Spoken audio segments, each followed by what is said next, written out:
तो भाई मैंने जय जगन्नाथ पुणी आउ थे गुरुत्वपूर्ण खबर सहित हाजिर। तो सेप्टेम्बर 24 2025 बुधवार दिन गुरुत्वपूर्ण खबर सहित आपण पाखे हाजिर। नंबर 1 खबर अक्टोबर 1 तारिख भारत में अनेक गुरुत्वपूर्ण नियमक परिवर्तन कार्यकारी हेब। केन्द्रमंत्री अश्विनी वैष्णव बुधवार दिन यह सूचना देवे। एणिक अक्टोबर 1 तारिख ऑनलाइन गेमिंग को प्रोत्साहित मिल और नियंत्रण करने एक नूतन आईन कार्यकारी हेब। ऑनलाइन गेमिंग कंपनी और अन्य अंशीदार मान सहित आलोचना पर यह आईन प्रस्तुत कर खूब शीघ्र कार्यकारी हेब। अन्यपटे भारतीय रेलवाई अक्टोबर 1 तारिख 2025 टिकेट बुकिंग नियम में परिवर्तन घोषणा करछि।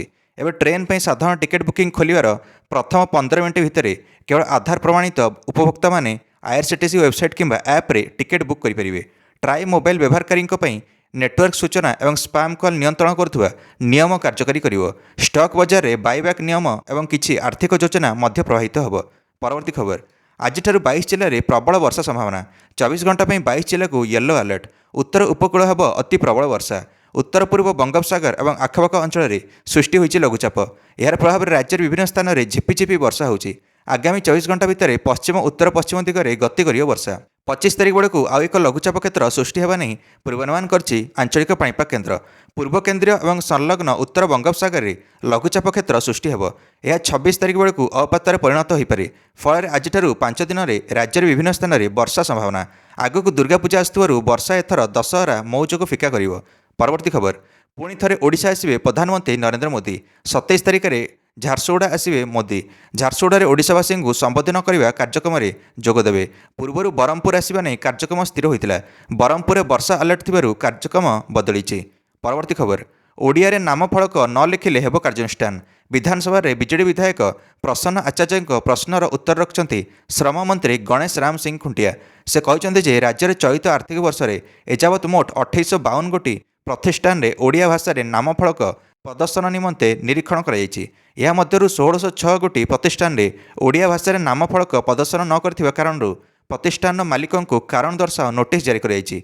आईन खिलाफकारी 100 गोटी व्यवसाय प्रतिष्ठान मालिकों विरुद्ध में मोकदमा रुजु होइछि। सेतिमध्यरु उक्त आईन खिलाफकारी 100 गोटी प्रतिष्ठान मालिकों विरुद्ध में मोकदमा रुजु कराଯାଇଛି। 1606 गोटी प्रतिष्ठान रे ओडिया भाषा रे नाम फलक लेखा होई नथिबारु व्यवसाय प्रतिष्ठान मालिकों को कारण दर्शाओ नोटिस होइछि। खोर्धा जिले में सर्वाधिक 38 मोकदमा रुजु कराଯାଇଛି।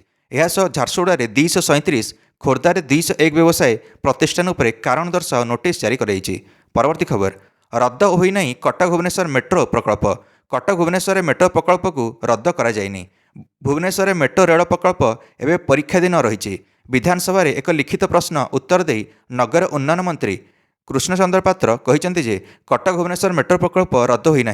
यह प्रकल्प एवं राज्य सरकार का परीक्षाधीन रही। एथिमे मंत्रिस्तरीय कमिटी गठन कराଯାଇଛି। कमिटीर रिपोर्ट और सुपारिश प्राप्त होगा पर सरकार आगामी दिन में अंतिम सिद्धांत नेबे। एजाए मोट 277.36 कोटी टंका खर्च होइछि। सही खर्चर 2024 जून 12 पर 252.05 कोटी प्रदान कराଯାଇଛି। परवर्ती खबर निजुक्ति परीक्षा विभ्राट रोकिया को सरकार अंटा भिड़ी।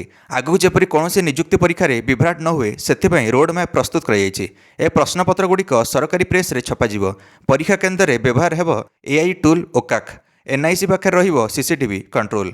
परीक्षा अधिकारी उपस्थित में परिचालना करुवा संस्था स्वतंत्र प्रश्नपत्र प्रिंटिंग मार्गदर्शिका जारी कराई। प्रश्नपत्र लीक रोकिया आरंभ कर परीक्षा हल में सुरक्षा जाए समस्त प्रकार परिचालना व्यवस्था कड़ाकड़ी हेब।